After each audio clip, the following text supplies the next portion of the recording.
بسم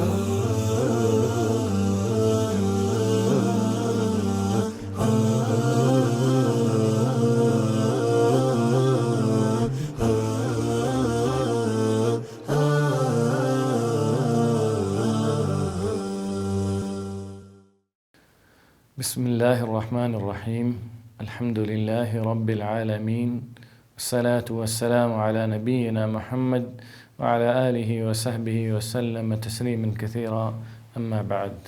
السلام علیکم ورحمۃ اللہ وبرکاتہ۔ ناظرین کرام، آئیں اپنے نبی کو جانتے ہیں۔ اللہ رب العالمین ہمارے نبی محمد صلی اللہ تعالی وسلم کے بارے میں کہتا ہے وَرَفَعْنَا لَكَ ذِكْرَكَ، یعنی اے نبی ہم نے آپ کے ذکر کو بلند کیا ہے۔ اب اگر ہم میں سے کوئی انسان نبی کی شان کو گھٹانا چاہے اپنی زبان سے، اپنے ہاتھ سے، اپنے اعمال سے، تو وہ ایسا کر نہیں سکتا، کیونکہ ہم اپنے رب کے سامنے عاجز ہیں۔ ہم چاہ کر بھی اس کو بنا نہیں سکتے جسے رب نے نہیں بنایا ہے، اور چاہ کر بھی اس کو بگاڑ نہیں سکتے جسے رب نے بنا دیا ہے۔ اور رب نے نبی کی شان کو بلند کیا ہے۔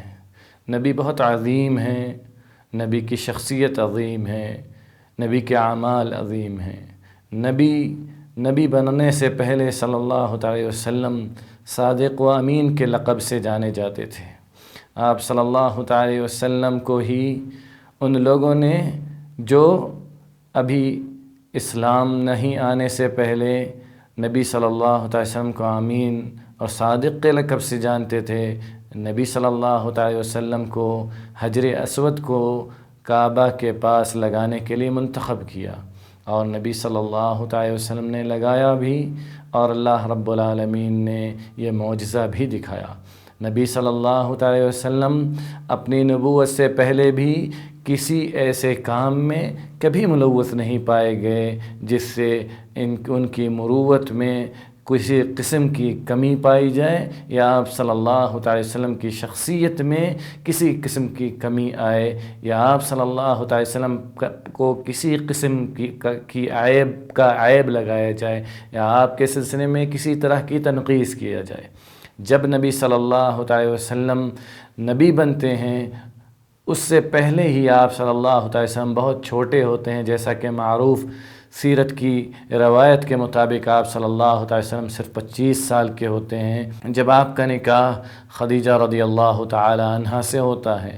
اس وقت نبی صلی اللہ علیہ وسلم کی عمر صرف 25 سال کی ہوتی ہے، اور خدیجہ رضی اللہ تعالی عنہا 40 سال کی ہوتی ہیں۔ اور یہ وہ واقعہ تھا جو یہ بتلاتا ہے کہ آپ صلی اللہ علیہ وسلم سراسر انسانیت بھرے ہوئے انسان ہیں۔ آپ صلی اللہ علیہ وسلم کے اندر ہوس پرستی کبھی بھی نہیں ہے۔ آپ صلی اللہ علیہ وسلم کو اللہ تعالیٰ نے ان چیزوں سے پاک بنایا ہے، اور اسی کی مثال آپ صلی اللہ علیہ وسلم نے نبی بننے کے بعد بھی دیا کہ آپ صلی اللہ علیہ وسلم نے کبھی کسی غیر عورت سے، غیر محرم عورت سے مصافحہ تک نہیں کیا۔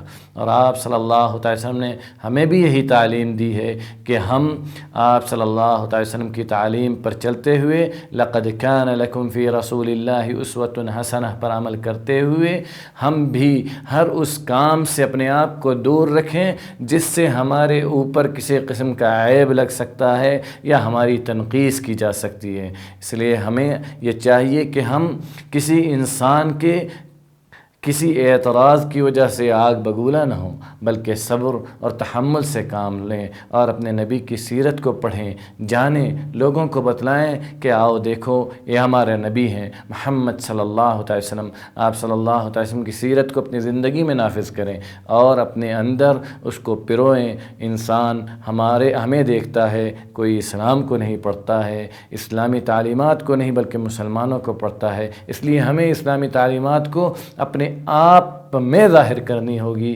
تب جا کے ہمارے اوپر سے ہر قسم کے اعتراضات دور ہوں گے۔ اور نبی صلی اللہ علیہ وسلم کا نکاح حضرت عائشہ کے ساتھ تو یہ بہت سارے جگہوں پر موجود ہے، اور سائنس بھی اسے تسلیم کرتی ہے کہ ہر ملک اور ہر جگہ کا آب و ہوا الگ ہوتی ہے، اور اس جگہ پر نشو و نما الگ ہوتی ہے، اس لیے یہ اعتراض کی کوئی چیز نہیں ہے۔ اللہ تعالی ہمیں سننے، سمجھنے اور عمل کرنے کی توفیق عطا فرمائے۔ وصلی اللہ علی نبینا محمد وعلی آلہ وصحبہ وسلم۔ السلام علیکم ورحمۃ اللہ وبرکاتہ۔